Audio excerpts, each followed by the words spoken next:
안녕하세요. 오늘 저희와 함께 깊이 파고들 자료는 바로 바이오 기업 알테오젠입니다.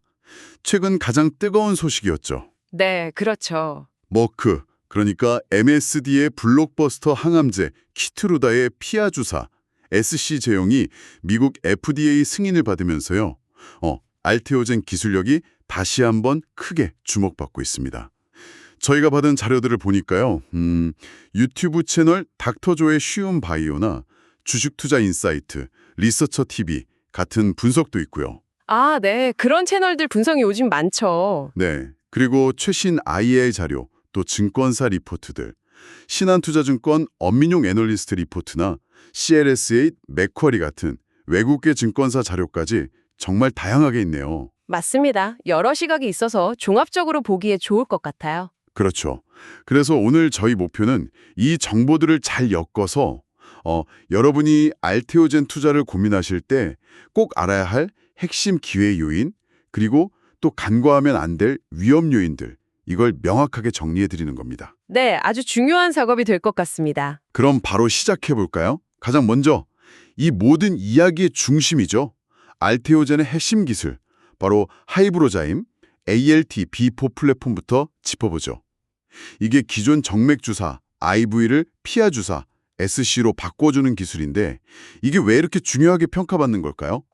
그 이유는 여러 각도에서 볼 수 있는데요. 우선 환자 입장에서 보면 이건 뭐 엄청난 편의성 증대죠. 편의성 증대요? 네. 키트루다 SC 경우를 보면 기존에 몇 시간씩 걸리던 정맥 주사를 단 몇 분 만에 끝낼 수 있다고 하거든요. 와, 몇 분이요? 네. 무려 투약 시간이 93% 이상 감소하는 효과라니까 이건 뭐 대단하죠.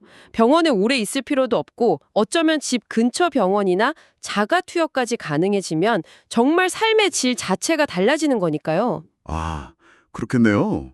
시간 절약이 엄청나군요. 그리고 병원 입장에서도요. 한정된 의료 자원, 예를 들면 주사실 병상 같은 걸 훨씬 효율적으로 쓸 수 있게 되고요. 환자 편의성, 의료 자원 효율화. 듣기만 해도 확실히 매력적인데요.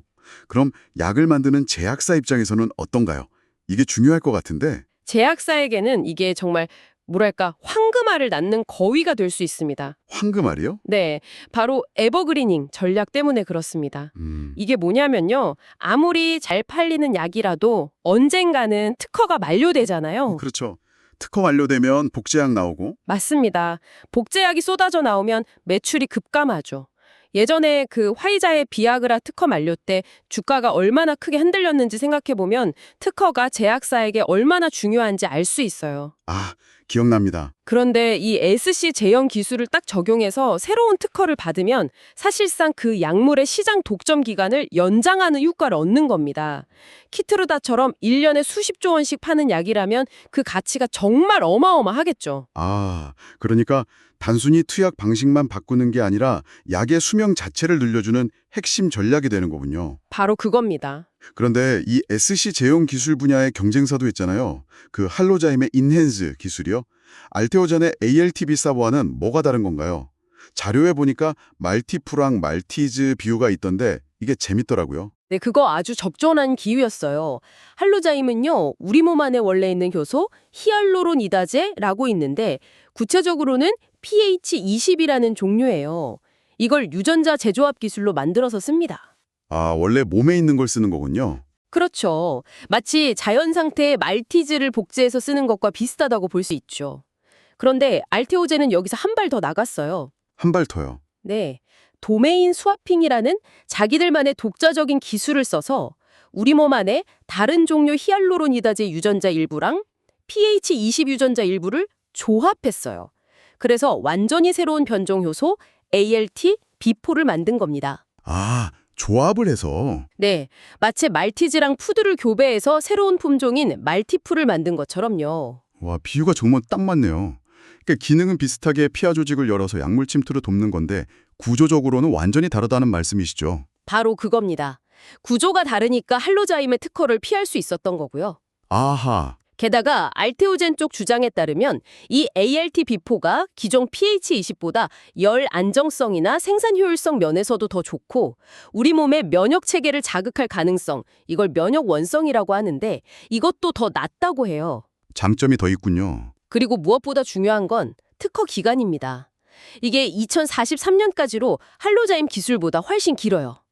이게 장기적인 경쟁력 확보에 아주 큰 힘이 될 수 있는 거죠. 특허 기간이 길다는 건 정말 중요하겠네요.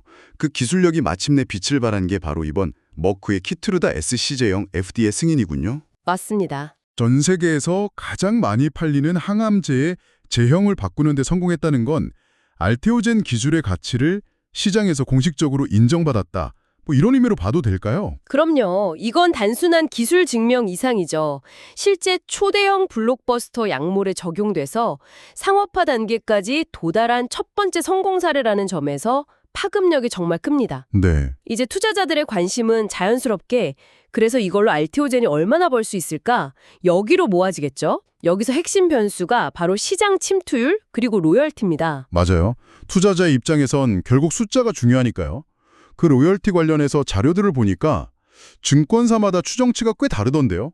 신한투자증권 엄민용 애널리스트는 키트루다 SC는 한 4%, 에너투 SC는 7% 정도로 봤고 네, 그런 추정치가 있었죠. CRSA는 비슷하게 보면서도 산도즈 바이오시밀러는 12%까지 좀 높게 봤어요. 또 맥쿼리는 키트루다를 좀 더 높게, 한 자릿수 후반, 그러니까 7에서 9%까지 보기도 하고요. 이게 왜 이렇게 차이가 나는 건가요? 그게 사실 이 투자의 핵심적인 불확실성 중 하나입니다. 알테오젠하고 머크 간의 계약 세부 조건, 특히 정확한 로열티 비율이나 마일스톤 지급 조건 같은 게 비공개거든요. 아, 비공개 계약이군요. 네. 그래서 분석가들은 각자 자기들의 근거와 논리에 따라서 추정치를 제시할 수밖에 없는 상황인 거죠. 예를 들어 맥쿼리가 상대적으로 좀 높은 로열티를 가정한 건 아마도 알테오젠 기술의 경쟁 우위나 협상력을 더 높게 평가했기 때문일 수도 있고요. 해석의 여지가 있군요. 그렇죠. 결국 실제 로열티 수치가 얼마로 확인되느냐에 따라 기업 가치 평가가 크게 달라질 수밖에 없는 구조입니다. 중요하겠네요. 이 부분에 대한 예측은 좀 어떤가요? 네, 맞습니다. 로열티 수의 규모를 결정하는 또 다른 핵심 축이죠. CLSA 리포트를 보면 로슈의 티센트릭 SC 제형이 유럽에서 출시하고 1년 만에 30% 이상 전환된 사례가 있어요. 아, 그런 사례가 있군요. 네, 그걸 참고해서 키트루다 SC도 출시 1년 차에 한 35%, 2년 차엔 40% 정도로 꽤 빠르게 전환될 거다 이렇게 예측을 했더라고요. 머크 CEO도 공식적으로 1년 반 안에 40% 전환을 목표로 한다고 밝혔고요. 목표치가 꽤 높네요. 그렇죠. 만약 이 전환 속도가 예상보다 더 빠르다면 알테오젠 실적은 시장 기대를 훨씬 뛰어넘을 수도 있겠죠. 반대로 생각보다 더디다면 약간 실망감으로 이어질 수도 있고요. 그렇죠. 그래서 앞으로 분기별로 발표될 키트루다 SC 처방 데이터, 이게 주가 형방을 가늠할 중요한 바로미터가 될 겁니다. 아, 그 데이터를 주목해야겠군요. 자, 키트루다라는 확실한 성공 사례가 나왔으니까 이제 추가적인 기술 이전 계약에 대한 기대감도 커질 것 같아요. 네, 당연히 그렇죠. 특히 알테오젠의 계약 방식이 할로자임과 달라서 더 유리하다, 뭐 이런 분석도 있던데요. 맞아요. 이것도 알테오젠의 중요한 투자 포인트 중 하나인데요. 할로자임은 보통 특정 약물 타겟, 예를 들어 암세포 표면에 있는 PD-1 단백질 같은 거요. 여기에 대해서 한 제약사랑 독점 계약, 타겟 엑스클루시브라고 하는데 이걸 맺는 경우가 많아요. 타겟 독점. 네. 그렇게 되면 다른 회사가 똑같은 PD-1을 타겟으로 하는 다른 약물을 개발해도 할로자임 기술을 쓰기가 좀 어려워지죠. 그런데 알테오젠은 달라요. 주로 개별 약물 품목별로 비독점 계약, 아이템 넌 엑스클루시브 이걸 맺습니다. 아, 품목별 비독점. 그렇죠.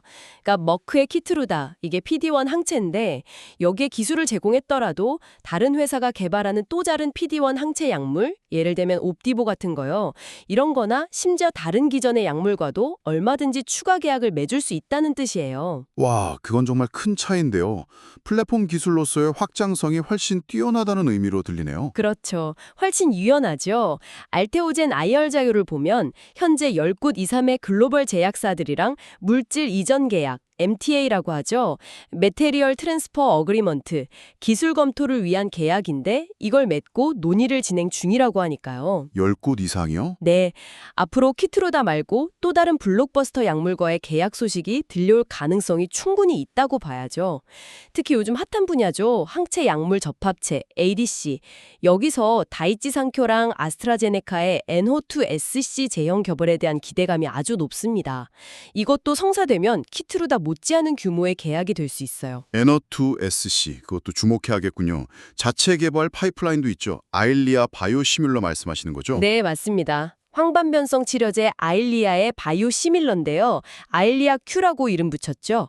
이게 최근에 유럽의약품청 EMA에서 품목 허가를 받았습니다. 아, 유럽 허가 받았군요. 네, 이건 알테오젠이 단순히 기술 플랫폼만 제공하는 회사가 아니라 자체적으로 신약이나 바이오시밀러 개발 역량까지 갖췄다는 걸 보여주는 중요한 성과라고 할 수 있습니다. 자, 지금까지 기회 요인들을 쭉 살펴봤는데 이제 리스크 요인도 꼼꼼하게 따져봐야겠죠? 한때 가장 큰 우려했던 할로자임과의 특허 분쟁. 이거는 이제 좀 안심해도 되는 단계인가요? 네, 이 부분은 상당 부분 해소되었다고 보는 시각이 우세합니다. 할로자임이 머크를 상대로 특허 침해 소송의 일환으로 특허 무효 심판, PIGR이라는 걸 제기했었는데요. 네, PIGR. 앞서 설명드린 것처럼 알테오젠의 ALT-B4는 할로자임의 PH20와는 구조적으로 명백히 다르다는 점. 이게 중요하고요. 게다가 키트루다 SC가 환자들에게 주는 혜택이 워낙 크다 보니까 공익적인 측면에서도 법원이 판매 금지 같은 극단적인 결정을 내리긴 어려울 거라는 분석이 많았어요. 그렇죠. 공익적인 측면. 네, 실제로 최근에 할로자임이 소송 과정에서 일부 청구항을 스스로 걷어내리기도 했고요. CLSA 같은 외국계 증권사들도 알테오젠의 승소 가능성을 꽤 높게 보고 있습니다. 다행이네요. 물론 완전히 종결된 건 아니니까 계속 주시는 해야겠지만 예전처럼 아주 큰 불안 요인은 아니라고 평가됩니다. 특허 리스크가 줄었다면 정말 다행인데요. 그런데 얼마 전에 UBS 같은 해외 증권사에서 매도 의견 리포트가 나오기도 했고 또 공매도 물량도 여전히 많다 이런 이야기가 있어요. 이런 부분은 어떻게 해석해야 할까요? 네, 그런 점들이 단기적인 주가 변동성을 키우는 요인이 되고 있죠. UBS 리포트 같은 경우는 그 논리나 가정에 대해서 반박하는 의견도 사실 많았습니다. 아, 반박 의견도 있었군요. 네. 예를 들면 로열티 가정을 너무 보수적으로 잡았다거나 경쟁 기술의 위협을 좀 과대평가했다 이런 지적들이 있었죠. 공매도 문제는 좀 더 복잡한데요.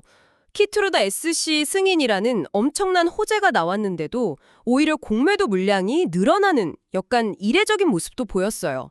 네, 그게 좀 이상했죠? 그렇죠. 하지만 주가가 특정 가격대, 예를 들어 자료에서 언급된 45만 원 선 아래로는 쉽게 밀리지 않으니까 최근에는 일부 공매도 물량이 손실을 줄이려고 다시 주식을 사들이는, 즉 환매수하는 움직임도 나타나고 있습니다. 이걸 숏커버링이라고 하죠. 아, 숏커버링. 그럼 이게 들어오면 주가가 단기적으로 확 오를 수도 있겠네요? 네, 그럴 가능성도 배제할 수는 없죠. 하지만 여전히 공매도 잔고 비율 자체가 높은 편이고요. 또 자료 분석처럼 모건 스탠리나 국내 증권사 특정 창고를 통해서 대량 매매가 이루어지면서 수급 변동성이 아주 크게 나타나고 있어요. 수급이 불안정하군요. 네, 따라서 이런 수급적인 요인들은 투자할 때 반드시 고려해야 할 변수입니다. 단기적인 시세보다는 기업의 본질 가치에 집중하는 게 물론 중요하지만 이런 변동성에 대한 대비는 필요하다는 거죠. 코스피 이전 성장 이슈도 있던데요. 이건 어떤 영향을 줄까요? 알테오젠이 지금 코스닥에서 코스피로 가려고 하는 거잖아요. 네, 맞습니다. 이전 상장을 추진하고 있죠. 이게 만약 성사되면 코스피 200 같은 주요 시장 지수에 편입될 가능성이 아주 높아요. 아, 코스피 200편이. 네, 그렇게 되면 이 지수를 따라서 투자하는 대규모 자금들, 소위 패시브 펀드라고 하죠. 이 자금들이 기계적으로 유입되는 효과가 생깁니다. 이건 분명히 단기적으로 봤을 때 주가의 긍정적인 수급 요인이 될 수 있어요. 그럼 무조건 좋은 거 아닌가요? 꼭 그렇지만은 않아요. 보통 이런 이전 상장 기대감이라는 게 실제 이전이 이루어지기 전에 주가에 미리 반영되는 경우가 많거든요. 아, 선반영? 네. 그리고 이전 상장 자체가 기업의 근본적인 가치, 그러니까 돈을 버는 능력 자체를 바꿔주는 건 아니지 않습니까? 그렇죠. 펀더멘털이 바뀌는 건 아니니까? 맞습니다. CLSA나 맥쿼리 같은 외국계 증권사 리포트의 목표 주가에는 이런 코스피 이전 효과가 반영되지 않은 걸로 분석되기도 하고요. 따라서 이전 상장 자체보다는 이전을 통해서 실제 얼마나 많은 패시브 자금이 유입되고 수급 구조가 개선되는지 이걸 확인하는 게 더 중요하다고 봅니다. 그 외에도 우리가 계속 이야기했던 키트루다 SC의 실제 시장 전환율, 이게 예상보다 좀 저조하게 나타날 가능성, 혹은 금리, 환율 같은 거시경제 환경의 변화라던가 예측 불가능한 시장 전체의 변동성 같은 것들, 이런 건 늘 염두에 두어야 할 잠재적 위험 요인이라고 할 수 있겠죠. 와, 정말 다각도로 살펴봤네요.